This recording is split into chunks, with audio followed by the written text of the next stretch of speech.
welcome to episode 377 of the HaskinCast Podcast. I am your host, Scott Haskin, and I am here with a wonderful dear friend of mine who has an amazing company that you guys really need to check out. You know that this isn't the norm for me to do a show on something like this, but after getting a couple of her products, I thought I kind of have to do this. Let's bring her on from the Guilty Goat Handmade Soaps, Andrea. Andrea, how are you? Good. How are you, Scott? I'm doing great. Thank you. It is so good to see you again after all these years. I know it's only been 20. It really has. It's amazing how time flies. It in some ways, like our corporate life together years ago seems like it was something I watched in a movie. It was so long ago. And then in other times, it just seems like it was recently. I know. I was thinking back. I was like, okay, like how long has it really been? And, it's calculating it. I was like, yeah, it didn't really seem like that long, but it has been.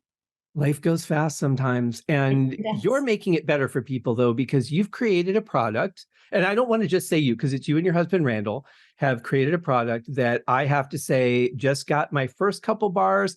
I'm absolutely in love with this stuff. I have not unwrapped the chocolate one yet because I'm too busy smelling it and enjoying it as it is before I use it in the shower. But the other one that you sent me was a barbershop.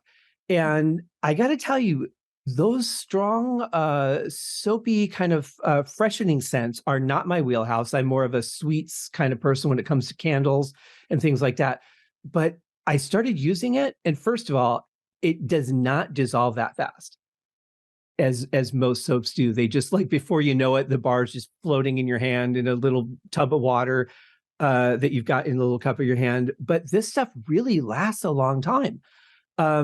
Was that something that just kind of happened, or was that something that you really worked to perfect?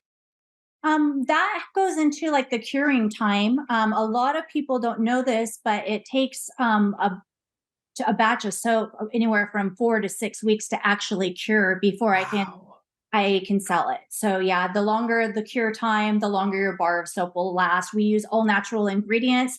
So there's no harsh chemicals that actually go into our soap to make it last longer, like some of the other, commercial brands do. But that's all based on like the cure time and allowing the soap to all the natural ingredients to actually harden within the soap. That is a crazy long time. I would have never guessed. I guess you would call it like a gestation period Yeah. would be so long for soap. It just seems like, a couple of days, it's good to go.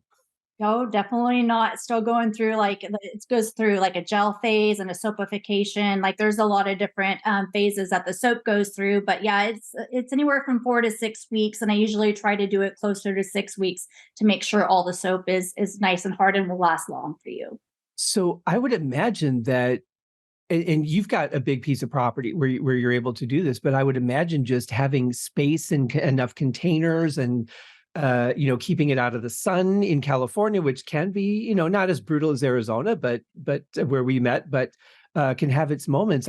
There's got to be a lot of factors that go into maintaining temperatures and consistency, because anything oil-based will change consistency based on the heat. Yes. So we have this in our home. I make all the soap myself. So I touch every batch of soap. I cut every batch of soap. I label every bar myself. My husband helps, but yeah, we do it together. So maintaining the temperature within our house. But it has kind of taken over parts of our home. Because not only, letting it cure and having it on different racks, but like once you package it and wrap it and set it aside, and get it ready to sell it, that also takes up quite a bit of room as well. So yeah, our home is like half of our living area and the other half of the business area. I kind of feel very much the same way. My studio has taken over my bedroom, which is where I spend. The only time I'm really not in the bedroom is when I'm taking a shower, if I'm in the kitchen. And so everything is pretty much in here. And I just kind of have to worm my way through things and move things in and out as I need them. But that is, have you thought maybe down the road about building another building to house all of it? Yes. Yeah, we definitely thought about making more of a workshop eventually. And we're not quite there where we need one yet, but it's definitely growing fast. Yeah. as people continue to, try our soap and use it. Like I'm making soap every day now. So, Cool. yeah, we're definitely at some point going to need to hire some more people to help and also get a place to, more like a workshop area put Mhm. on the property. Yeah, but that's great that you're getting to that point where you're even really thinking, okay, we're gonna need this down the road because the growth is that good. Yeah. Yeah. Once people try our soap, I think as like a small business, and then I mean, I'm sure figured this out too, as well, is like, it's hard to get people to actually try it or in your case, listen to it. And then Mhm. like once they do, they're like, oh, wow, this is actually pretty good. And Yeah. so we do get a lot of return customers but it's like getting people to pick up that first bar of soap and trying it because there's a lot of benefits to goat milk soap. The different types of vitamins and it helps with all sorts of different skin conditions, just the goat milk. And then we have specialty soaps that is like spinach or turmeric and charcoal, which also offer other benefits like it helps with skin cancer, helps with pigmentation, discoloration of the skin. So there's a lot of different benefits to it. So once people realize that and try it, they they definitely come back for more. Yeah, and I think that's the trick to a lot of businesses. The internet is not scratch and sniff. It's not like they can look at your list of scents and just, scratch their screen and sniff it and go, okay, yeah, this is great. This is something I want to try. Some of the ones, and this is the challenge with candle companies or really anything that's scented nowadays, is that you really want to be creative with your titles, right? You want to draw people in with these really cool names. But if I'm looking at it, I don't know what barbershop means. That could mean so many different things to so many people. It's got to be tough to really get people to understand quality of your product if you unless you're at one of your weekend markets. Yeah, it is. And like a lot of the description on my website, I try to, give my own little description of the soap, but then I try to note like the different notes. It may have, Mm, yeah. lavender in it or, all the different types of scents so people can kind of get an idea. Well, I like lavender, so I'll try Mhm. this. But I do my best to really kind of type out like what they're going to expect when they get my soap. But again, like you said, the internet's not scratch and sniff, so it's really hard unless I'm out of market. People have the opportunity to actually pick up the bar and smell it. And I'm really torn because I think it would be cool if the internet was scratch and sniff, but I think it would also be terrifying for most sites. Um, You never know; we might be there soon. that's at this point, I always said, going back to the original Willy Wonka movie where they had the lickable wallpaper, you Yep. know, um, we'll be there one day. I don't know if that'll be in my lifetime or if I want it to be in my lifetime, but I think eventually that sort of sensory experience, even if it's simulated, will happen. Um, but okay, so one thing that I noticed was you sent both the chocolate and the barbershop bar in the same envelope. And what I was really amazed by, because the barbershop has a very strong, fresh scent, and the chocolate has this warm, delicious, sweet smell, but they didn't cross contaminate at all. And I was amazed by that. Is there something about just the way that the bar is solid that the oils don't leak out into each other? How would you, or would you be able to explain that?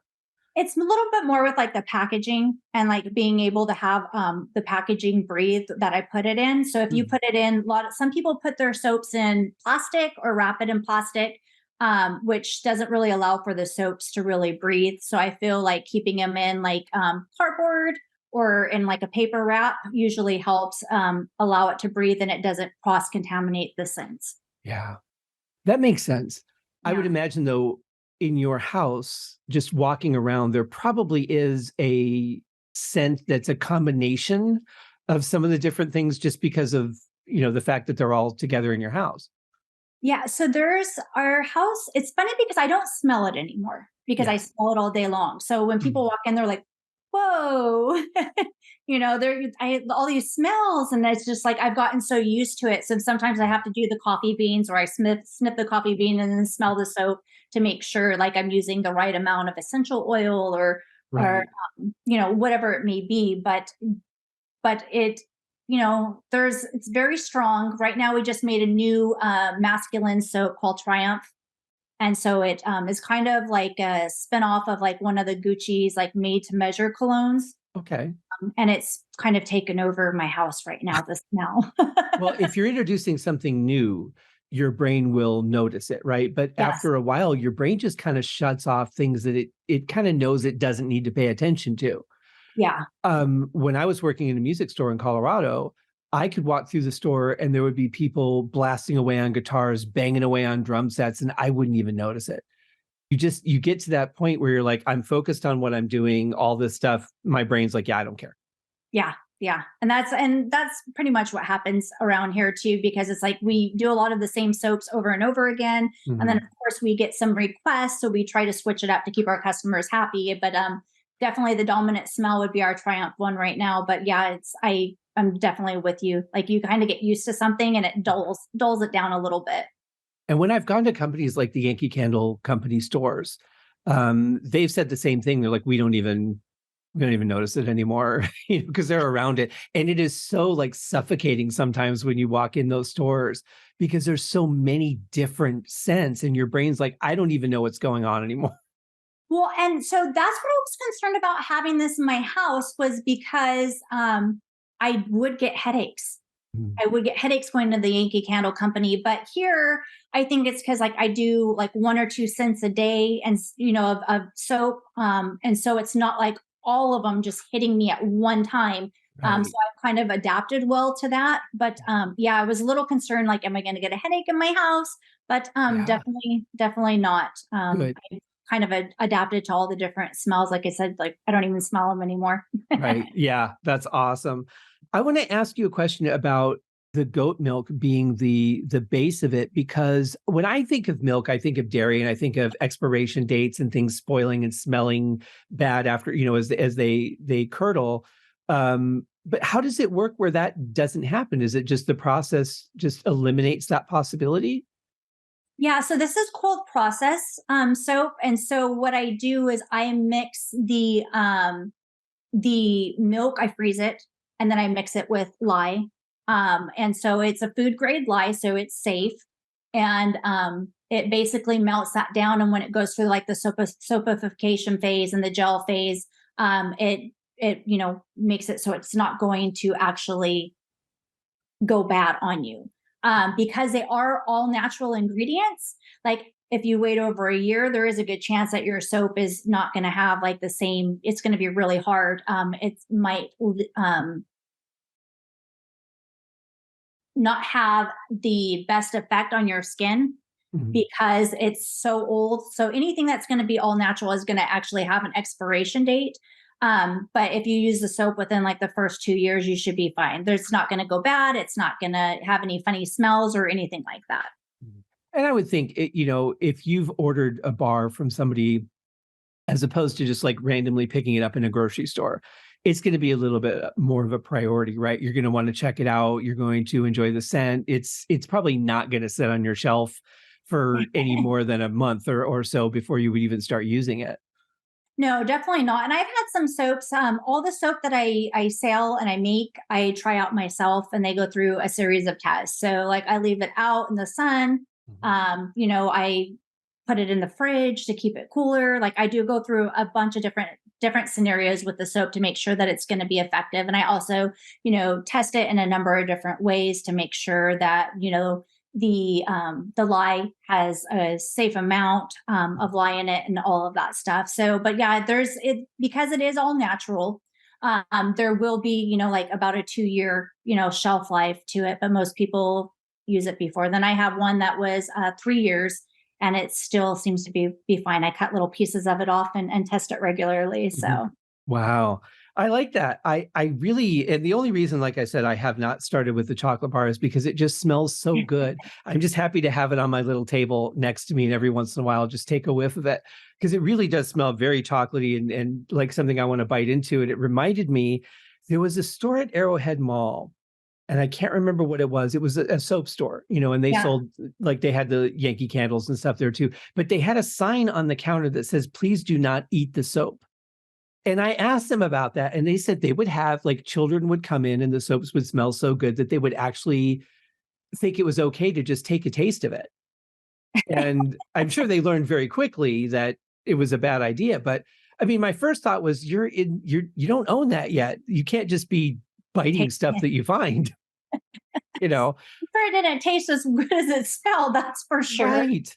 But one thing I've always wondered when I've gone into stores like this and I look at the edges of the soap. So I think about where you cut it. And I Mhm. look at the edges and they don't look like they've been cut. They look like solid and smooth and there's no cut marks or anything.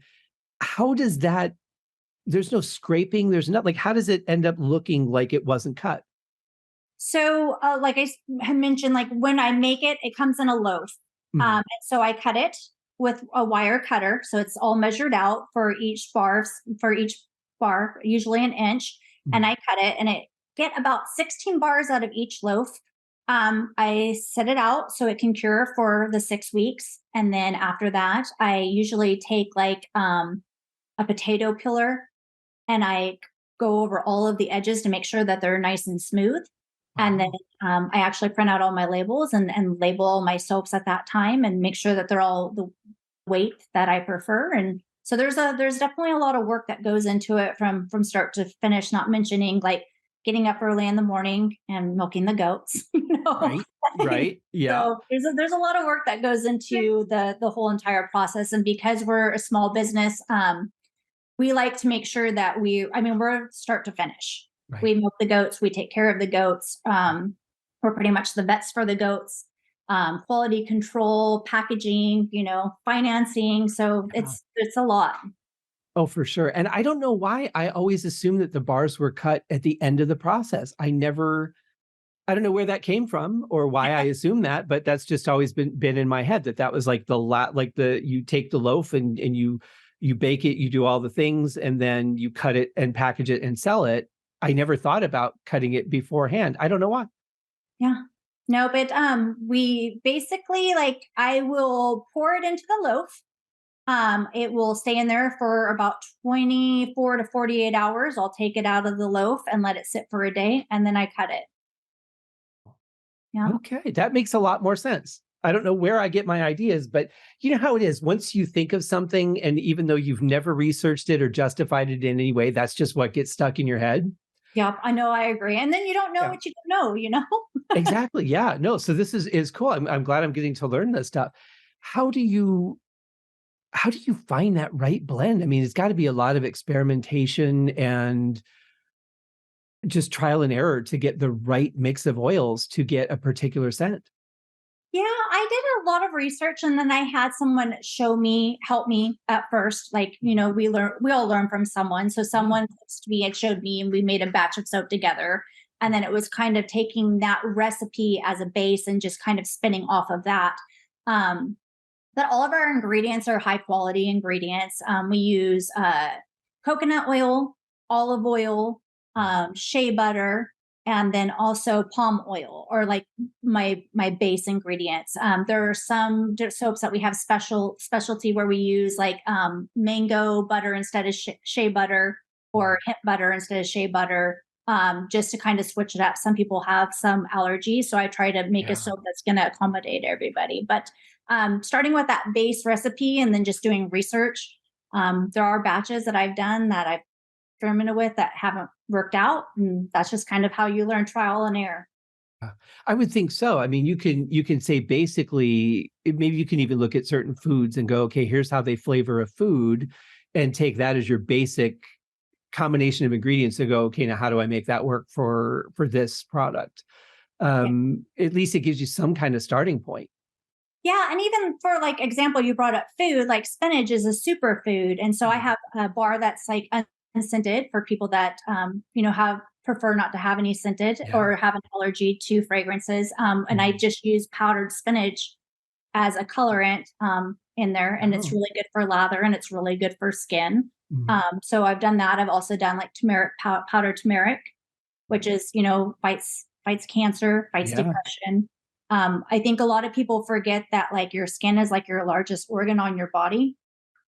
So a lot of people are always concerned about like what they're eating and what they're putting into their body, and not so much about like what they're putting on their body because your skin absorbs everything. So Right. I try to put as much like different varieties of stuff for everyone that's like looking for something different. Everyone has a specific need or skin condition. It's really, really good for skin conditions. So try to switch it Yeah. up for everyone. And that's good that you do the unscented version, because people like my dad, for example, he suffers from really horrible headaches. And one of the things that triggers it is scents. So like cleaning products, and he hasn't even narrowed down what it is, but he's always afraid to try anything that's scented just because it might trigger some kind of discomfort for him. So I think that's a great idea. And also, you're right, people do have a lot of different skin allergies and things they can have and things they can't. So it's really good to be have a good variety. And you have a pretty extensive catalog. You've got a lot of different scents. Yeah.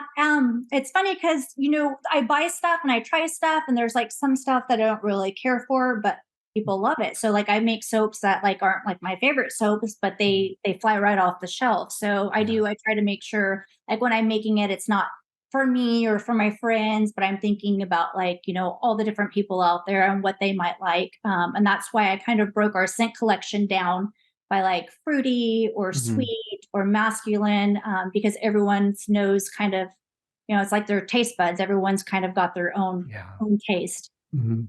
No, that was a really good idea too. And I want to tell people, so when I got your package, there's this wonderful little pamphlet that comes with it.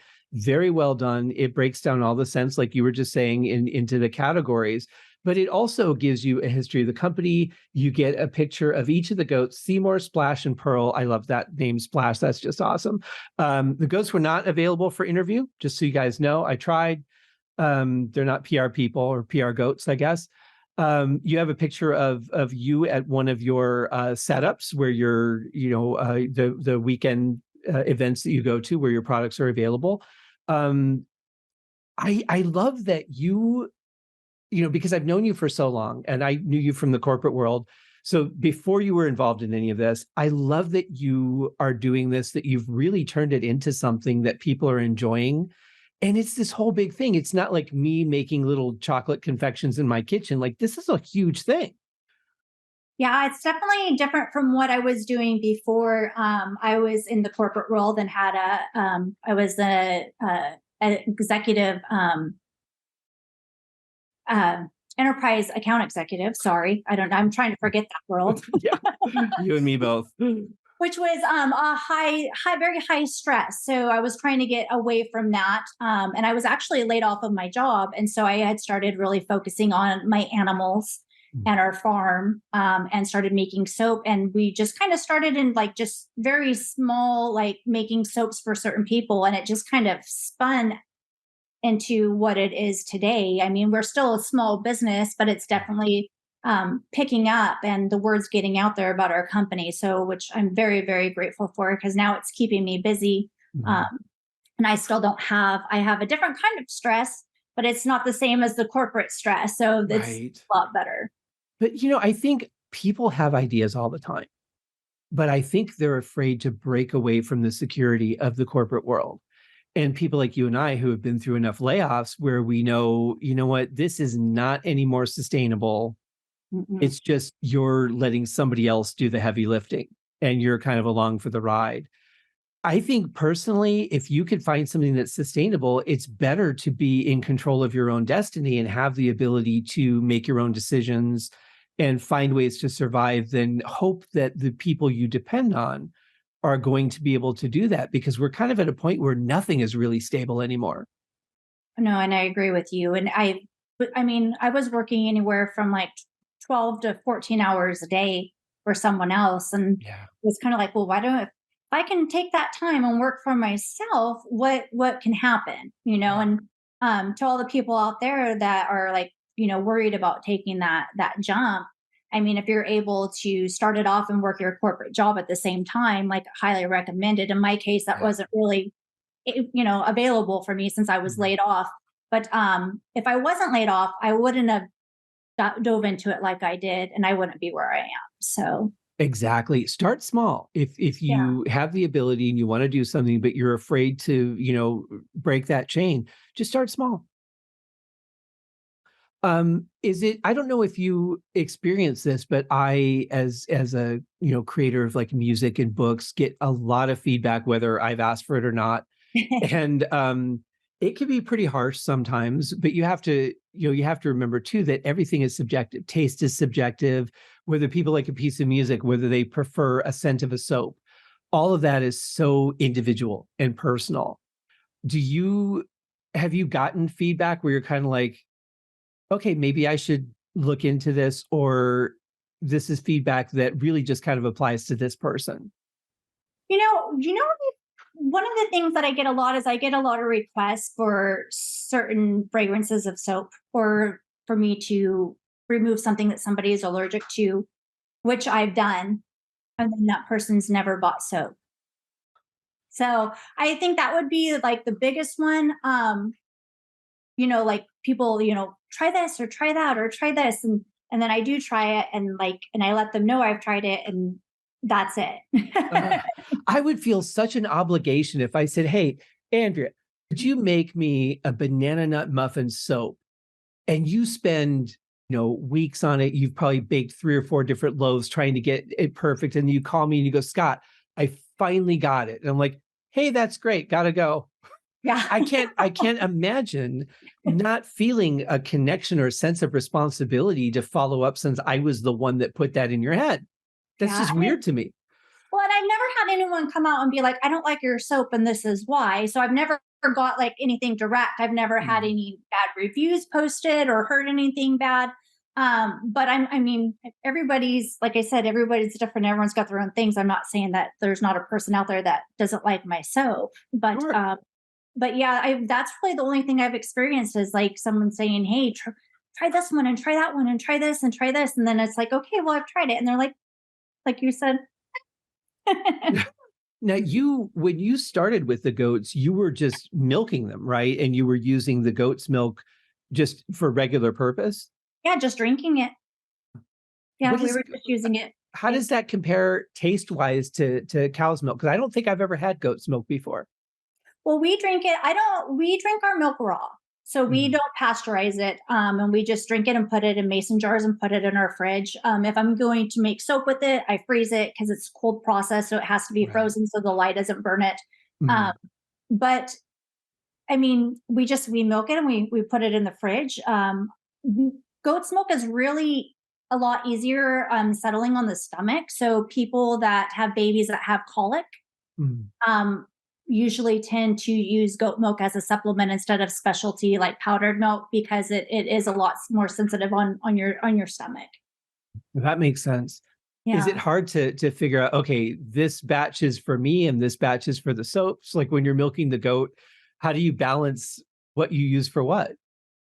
So between Splash and Pearl, we get anywhere from a gallon to a gallon and a half of milk a day. Wow. So they're pretty big producers. So like we have 3 refrigerators and freezers at our house. Mhm. And when we are like milking right now, we currently aren't milking them because they're both pregnant and due to kid in like the end of January, early February. So Wow. they're on vacation right now. So we have a lot of frozen milk in our freezers, and then right now, unfortunately, we're buying our own milk because the girls aren't producing. So Right. Wow. And what is the gestation period for a goat to have a baby? 5 months. That seems so short to grow a goat. You Yeah. know? It seems like you have in your head the 9 months it takes to grow a human and that. And then there's other animals that are, 60 weeks. They're kind of all over the place. And all animals are really, they have their own schedule. It's not, this is how long it takes to grow a life. Well, we have meat rabbits too, and their gestation period is 30 days, 27 to 30. Wow. Holy cow. Yeah. So, if we're at the end of the world or something crazy happens within like 27 to 30 days, we could always have meat. That's really fast. I mean, Yeah. baby rabbits are incredibly small, but you have to grow. They still have all the systems that we do, right? Like the all the veins and capillaries and all the intricacies of a life. That's so wild they can grow it that fast. They do everything fast. That they do. They're they're the guppies of the prairie, as I like to call them, although way more fun. I think one other thing I wanted to ask you is how do you decide it's time for a new scent? And I haven't once called them flavors, although I've been very tempted to call them flavors. But how do you decide it's time to come up with another scent to add to the catalog, other than when people request something? Or do you pretty much, unless you get an idea, you pretty much stick to what you have? Because you've got a good variety at this point. Yeah, I'm moving. So I have actually the Triumph for the men's, the masculine collection. I just started, and then I also have a new one, which is the Poppy Lemon Swirl, which is like lemon and it's got poppy seeds in it for exfoliation. So what I do is I have a soap on the market for a period of time, and if it's sporadically selling here and there, I'll leave it on. But there's some soaps that I put on, like our Bewitched Orchid, which I love, but it's not a top seller, which I would probably be removing off of my collection and not making any more. It's just something that's very slow selling. We do get people that like it. It's usually the same people that come back and buy it. But everyone's kind of, sticks with what they like. A lot of my customers are returning customers, venture out every once in a while, but a lot of them like stick to the barbershop, or they stick to the alpha, or they're lavender. So they kind of stick with our floral scents. Right. But there are some, like I said, if they're out there for a while and if people just aren't buying them and they've had the opportunity to smell them at some of the farmers markets and some of the different events we have and they're not moving, we do give a chance. I'll usually do like a couple batches of it just to make sure. And then that's it. Our jasmine was like that, where I made our jasmine soap and it just didn't sell. And then all of a sudden it just was flying off the shelf. So it's kind of like hard to determine, who's going to like it or the time of year that people want it. Right. But we do give it a little while and then make a couple a couple additional batches just to verify like if we should continue making it or not. And a lot of our customers will tell us. I would think that a scent like peppermint, well, I love peppermint and I can have it all year round. I would imagine, though, that would be more of a getting towards the holidays kind of scent than it would be maybe something people would buy in July. Yeah, but I do have that one. That is one of the ones. I mean, it is in my Christmas collection, but I do sell that one all year long. It's used with like the essential oils and it's like distilled twice. So it's very tingly on your skin. And I think people tend to like that. On your face, not so much. Right. But people do like the peppermint. So that is one that I do sell all year long. But like our Noel, we have a Christmas tree one that we sold out of really fast. Those ones are usually more seasonal ones, like our pumpkin spice. Once that batch is gone, we'll wait till next year to make more pumpkin spice. Yeah, and people say all year, I wish I had pumpkin spice. I wish I had this or that, or I wish they'd have the latte all year. But you know what? Without the chilly air, without that, apple scent that you get around that time of year, it's not the same to have a pumpkin spice latte in the summer than it is when the cold wind is blowing. It's just not the same experience. No, it's definitely not being in a bikini on the beach and drinking a pumpkin spice sauce is a little, yeah. Right. Yes, and I will probably do neither. Yeah, it's been so great. I'm so excited for you and to help share the news about your company. You do soaps by mail, so people can order from anywhere, which is great. You go to your farmers markets, which are local, but unlike a lot of farmers market businesses, you're internet friendly. You can ship anywhere. As you mentioned, the soaps have a long shelf life, so it's not a problem to ship anywhere in the world. You're awesome. I'm so happy you've done this. And you have a really honestly great product. I really love it. Well, thanks, Scott. I really appreciate you having me on and, trying my product and getting your feedback because that means a lot to me. And, I would love to hear, all your listeners, if they have any feedback once they purchase some soap, that would be great because I do read all of it, all my reviews, whether they're good, or whatever it may be, any direction of what they are looking for. I would love to hear all of it.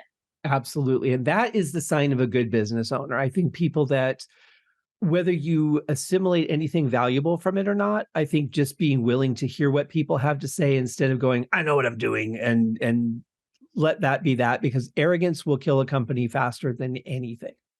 Well, and that's how you learn. Yeah. Listening to what people say, I mean, Mhm. I'm like, I get requests for all sorts of different stuff, and I try to accommodate everybody, and making the customer happy, makes my business happy. So, mhm. Absolutely. Well, I will continue to wish you the best of luck. For you guys listening to the show, the links are in the show notes to the website and social media where you can find all these wonderful products. I can tell you from personal experience, they are absolutely wonderful. And I don't recommend things that I wouldn't recommend. I wouldn't go as far as to say that. I believe very much in honesty. If I don't like something, I'm not going to lie and say that I do. But I'm very fair about giving feedback both ways. If I do like something, I want to share it with people. And if I don't like something, well, it might just be my opinion and that's fine. But I can say that these are high quality, absolutely fantastic. Really, after I used the barbershop the first time, I just felt so, it sounds cliche, but I really felt just fresh and clean. Not like I would with like a bar of Safeguard or something like that, because that's just kind of like, I don't know, it doesn't have a you've had a shower, you've used soap and you're clean, but that stuff doesn't really make me come out of the shower feeling like, wow, I feel refreshed. Whereas the barbershop, which again is not a scent that I would have gone for, but it absolutely did make me feel that way. And I loved that. Well, you get it nice and clean and feel refreshed without the all those chemicals in your soap that you're putting in your skin. So, Yeah, that's a very good point. And all natural ingredients is a huge thing, especially these days. It should have always been, but when you get to be a huge manufacturer, it's all about costs and investors and all that stuff. When you're a business who cares and your focus is to do things the right way and things that will help your customers, that's going to be your foundation. And I'm glad that's working for you. well, thank you, Scott. Thank you so much for having me on. You bet. Thank you, Andrea. And you guys check it out. In the meantime, we'll be back on our regular schedule on Wednesday. Another show. Cheers.